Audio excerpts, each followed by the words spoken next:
cooperation and classroom interaction. Teresa, I'm sorry. And Thank first aim is implementation of educational videos into flipped language. Thank you so much. Yeah, like language processing. Okay, thank you.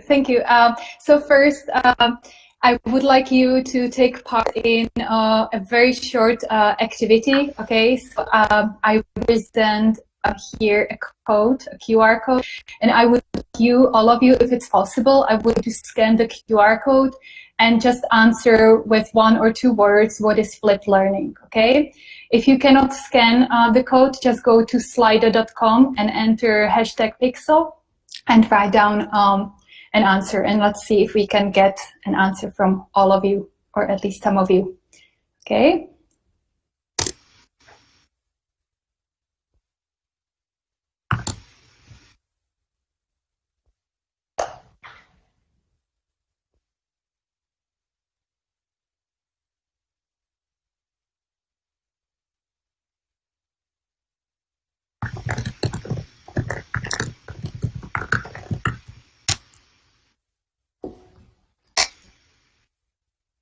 Okay, so let's see if we get some answers.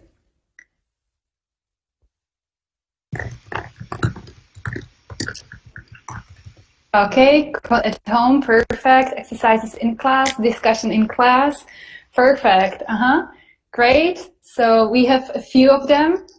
Great. So thank you very much for your replies. Okay, great. So most of you know what flipped learning is, but just to make sure, I love this quote by John Bergman and Mr. Sams, the first pioneers of flipped learning. They say that flipped learning is that which is traditionally done in class is now done at home, and that is which is traditionally done as homework is now completed in class. But flipped classroom, even though this quote comes from the year 2012, flipped classroom, or the idea of classroom, first appeared in a book by Alison King. In fact, first it was an article called From Sage on the Stage to Guide on the Side. And in this article, Alison King, she speaks about the time class and the importance of spending most of the time in class on full active learning strategies and activities.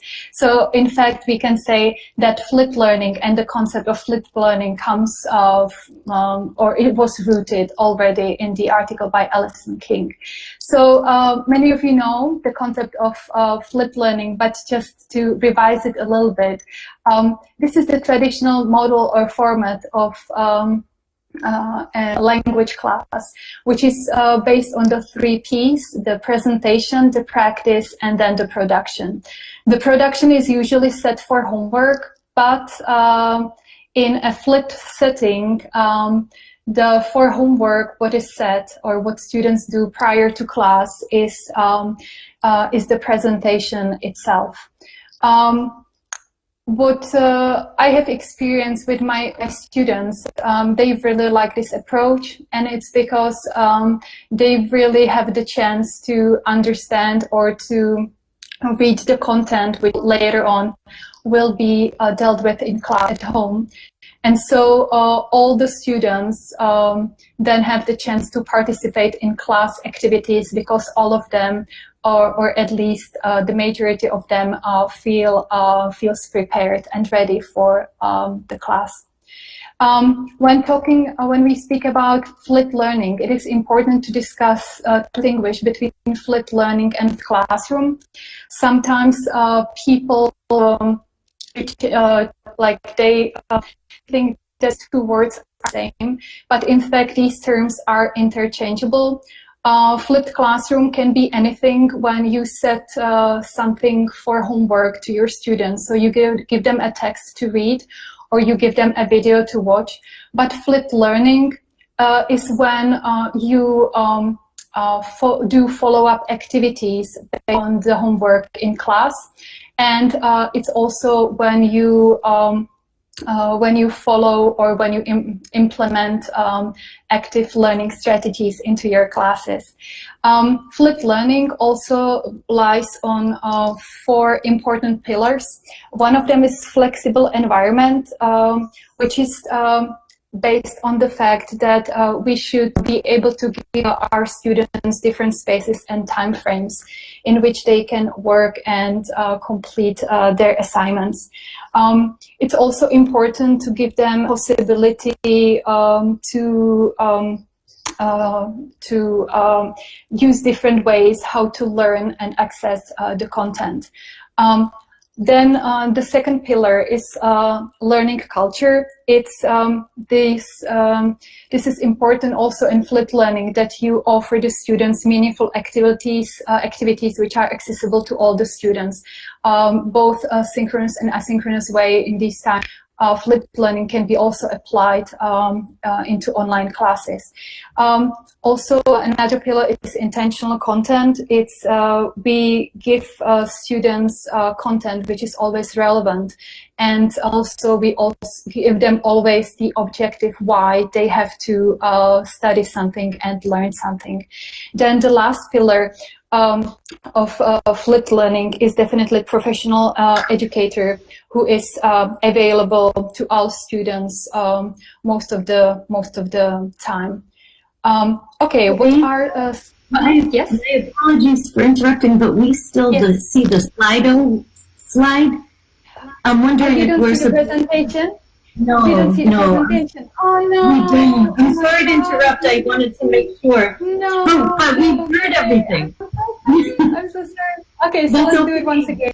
Just I go over the slide so you can. Oh, I'm so sorry. Okay, Teresa, do you need some help? I didn't want to interrupt. No, I don't need. No. I don't need any help. I just okay. I'll try it once again.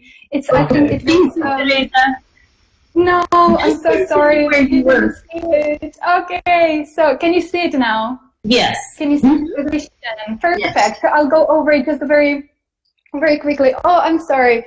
Okay, so here's the elephant thing. Here are the 3 P's. I'm sorry. This is how it flips.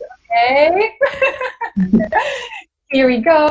Here we have the 4 different pillars. I'm so sorry you couldn't see it. Okay, so here, so what are the benefits, okay, of flipped classroom? So according to my experience with working with students, I know that flipped classroom builds relationships because you get close to all students, even the students who have problems, for example, to concentrate in class, or who prefer to go over the content of class more times than once. So it builds relationships between you and the students. It also is good for implementing active learning strategies into your classes. And what is great that you can reach every student, and you, once you open the class or class time for more activities, you can deepen the knowledge of students. And of course, I have noticed an overall improvement in English and in Spanish of my students. Not only when we speak about listening skills, but also enriching and improving their vocabulary and speaking. And also flipped learning as such enhances interaction in class. So I have noticed that there have been a greater interaction, not just between me and the students, but but among students themselves. There are also some cons or negatives of the flipped learning, and that is that it divides students digitally. So sometimes I've noticed that for some students it is very difficult to download some apps or to share or download some documents of some case. So that might be the of this approach. Also, sometimes flipped learning is very consuming for the teacher because you have to prepare materials beforehand and you have to prepare them wisely. And sometimes preparing videos for flipped learning can be time demanding. Sometimes students, they deal with technical issues, and what I hear from my students that sometimes they feel that it's burden for them on home preparation. But it depends from student to student. A very essential part of every flipped learning or flipped classroom are definitely videos, are educational videos. If we have a look at some of the positives about videos, we know that kids in these days, they love videos. They like TikTok, they like sharing videos on their Instagram. So we know that it's now, we can say that it's a video like video time for kids. So another great advantage of video, that they can learn anywhere, anytime, at any pace. It's effective, it's helpful, and it's motivating, and it shifts learning. It gives them some autonomy to the students when they can learn with videos on their own at home or wherever they are. When we talk about educational videos, it's very important to realize that there is a design of educational video which should be followed. According to some research, we can say that videos shouldn't be longer than 6 minutes, and that students can style talking head videos. Also, researchers discovered that they prefer when their teacher is the one recording the video, because they feel more at ease and they understand the content better. When we talk about videos, it's also important to include animation features, and also we need to incorporate some interactive features into the videos. As Baker said, when students do not interact, they probably fail to learn. And that applies also to educational videos. Okay. So also educational videos are effective if or when questions are integrated into the videos directly. And there was a very nice research done by Mrs. Young, who investigated, or she wrote a research paper where she investigated how TikTok videos are effective for students who learn English. And she found out that the approach to TikTok videos of students is quite positive, and that they really feel that the videos can be beneficial for them and for their advances in English as such. Okay, so just I know you know these types of videos. Just to present you very quick. So this is the talking video I spoke about. This is the TED. These are, or this is an example of a TED Talk video. You know that there is a TED Ed page where students can watch videos and also answer questions directly on the website. I did in my class a very brief and small research where I applied videos into my classes. It was a class of business or of students of this English course. And why I did, or why I started this, why I implemented videos into the classes, is because I wanted to see what approach or what attitude the students have towards because next year I want to flip entirely the English business course. So I wanted to see what to do in order to prepare the educational video well for them. Okay, the application I used for sharing the videos with my students and to collect the data was the application Puzzle which allows you to crop your videos so they don't have 20 minutes, but instead of 20 minutes, you can shorten them to 6 minutes. You can also integrate questions to the video. The questions can be either multiple choice or open-ended questions. But what is great about this app is that once the students, they watch the videos, the app also collects the information about who watched the video, how many times, and also you can see the answers of each students. So what are the findings of my and small investigation? That 90% of all the students, they have this attitude towards the videos, and that they think that the video shouldn't be longer than 5 minutes. There should be 3 or up to 5 questions per video. And what I was very happy about, that they told me that the videos really helped them to prepare for the final exam, and that also the Edpuzzle tool was a comprehensive and easy tool to use. And so the students added that they would love to have videos where they could listen to someone talking in Australian English or British English. So they want to hear more or different varieties of English, and they also would appreciate having subtitles with each video. Talking about flipped learning, so just very quickly. So this is the video part is in fact the part comes prior to class, but then what happens in class in a flipped learning setting. In fact, in a flipped learning setting, when the students come to class, they practice more, okay, and you prepare for them activities where they can get feedback and they can get additional fact. So typically a class looks like that a teacher comes to the classroom and you ask the students what they didn't understand in the video. They generate some questions, and later on they are divided into different groups, and they discuss these questions in groups. That enables deeper understanding of the topic, and then there is additional practice that follows this activity.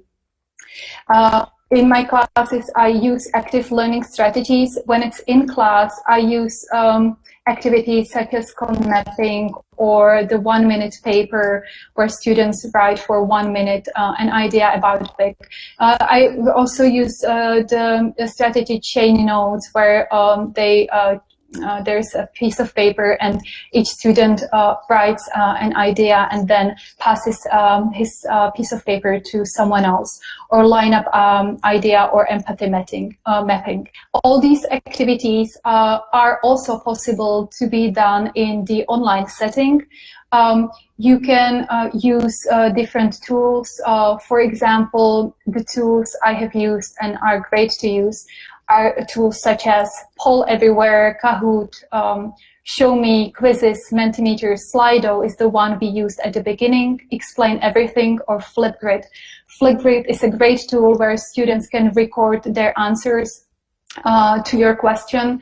And in fact, in Flipgrid, you can see all the answers and all the videos from every single student, and they can see their answers as well, so they can react to their peers and they can comment on other videos. So that's all. It was very brief, and I'm sorry for the introductory parts that you couldn't see the entire presentation.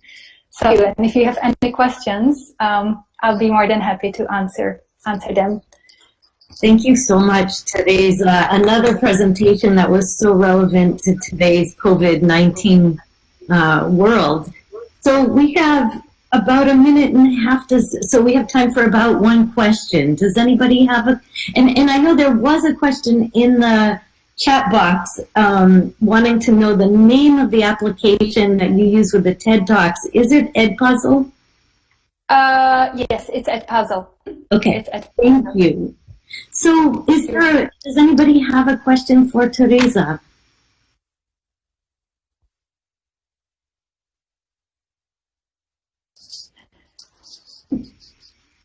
No. Teresa, I have a question then. Yes. I just was curious, how has your teaching changed since you implemented flipped learning? What are the benefits that you see for yourself as a teacher? Yes, I think that it's better for me that I see greater interaction in class, and that is what is important for me, because I was always nervous whenever I was to explain something and I didn't hear anything in class and just students listening to me. And so for me, it's great that there is the discussion and people and students open up.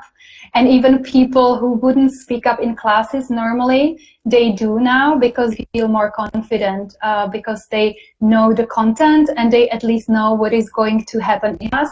And sometimes they prepare questions before the class, so they are ready to interact from the very first moment they class. So that's what I like. So it's the change in communication dynamics in the classroom as such.